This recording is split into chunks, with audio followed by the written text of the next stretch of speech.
Hello and welcome to Positional Previews for Troy Baseball for the Outfielder group with head coach Skylar Mead.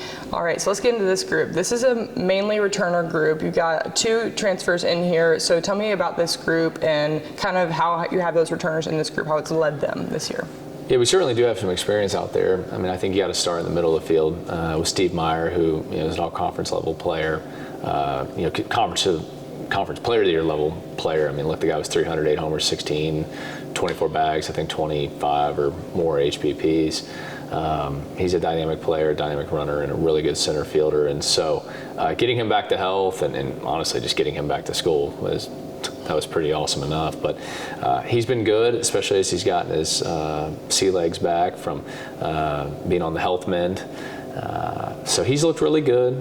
We've had Cody Markham, who had a lot of really good run as a freshman. I think he's taken a step defensively. We've been having him more in left field.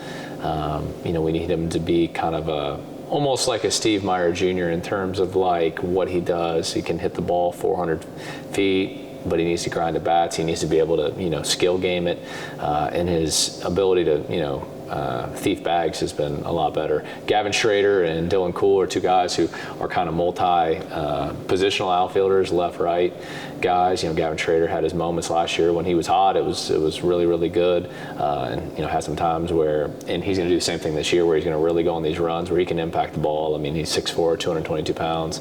Can hit a ball 110. Like those guys, you got to find ways to keep them in the mix. And he's been working really hard on his craft defensively. Dylan Cool has really transformed his body. I think it would even be noticeable to the newish fan, even if they've seen him a couple times. He's worked really hard. I think it's allowed him to be a little more twitchy.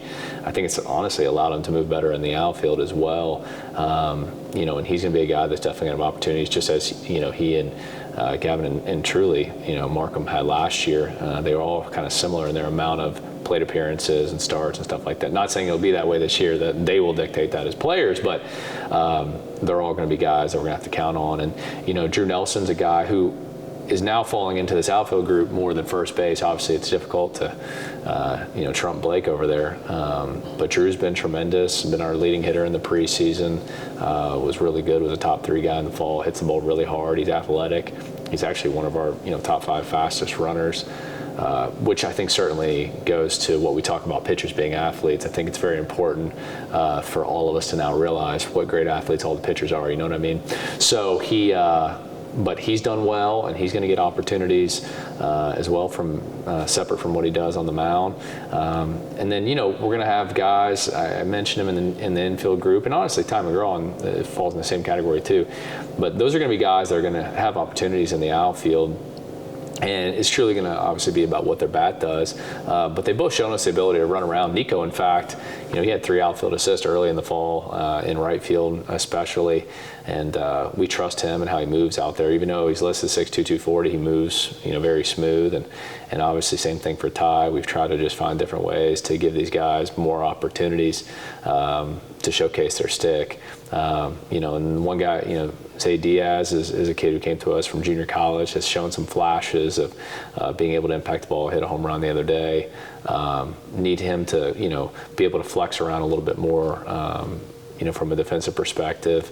But, I think that group, it's not often you really have 3/4 returning starters, in this day and age of college baseball, college athletics for that matter. But all those guys, you think of it, I mean, I do a little mental math. I think it's like 20 or 21 returning homers between them, stolen bases, big moments throughout the 2025 season. And so I think those guys have to be stalwarts in terms of what we do, especially on the offensive side, because as important as, all things are, blending your ability to get on base and play defense and hit homers and all that, they always say, like, your corner outfield, you got to thump, or you got to bring something to the table in terms of getting on base, being dynamic. Obviously, center field is a defensive emphasis first.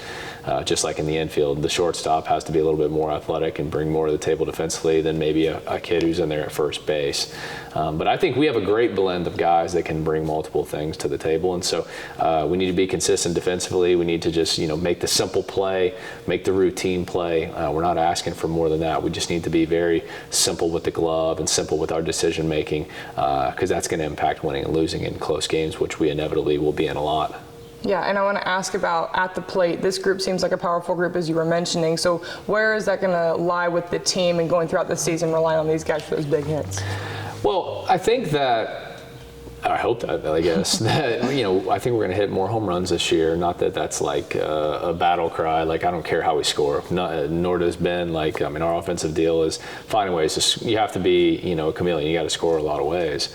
But you look at, Nico Aspaqueta, 20 home runs. At Stony Brook. I mean, there's a reason that he's thought of so highly and was such a prize recruit this past summer. Steve Meyer is a guy that I think if he remains healthy could be a double-digit guy. Obviously, Gavin Schrader has the thump to do that if he can be consistent enough. So I think those guys have the chance to impact the ball. I think Markham could be a guy that, he's going to hit some home runs, of course, because he's just a strong kid, but he could be a 20-plus stolen base guy. His goal should be a 400-plus on-base guy. I think when you look at what they can do in totality, they're really unique, what they bring to the table. And they all have like a different looking skill set, both in style and size and impact of the baseball. But we'll just have to find the right blend and put them in the position for the right matchups that are going to be conducive to their success. Yeah, and I want to ask about that base running aspect and stolen bases. How important has it been for you guys in the offseason building that as well, along with just hitting and defense? Well, it's interesting. At times you evaluate everything that's going on in your program, and like sometimes you go on one hand, I'm like, man, I wish we stole more bases, and then I think about it. I mean, we've had a top guy in our league like 3 years in a row. Cole Myers back-to-back years, and obviously what Steve's done and did for us last year. And so I think we've been good at it. I think we're good at having a lot of guys that can kind of blend and do it when the opportunity's there.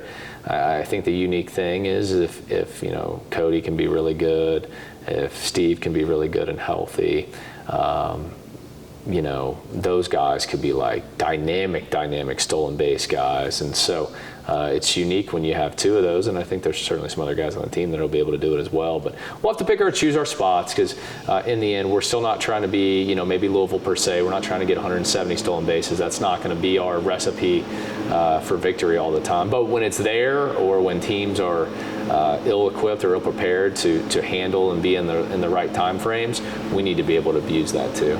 Perfect. Thank you so much, Coach. Thank you. And thank you for coming to the positional previews for Troy Baseball and the Outfielder Group.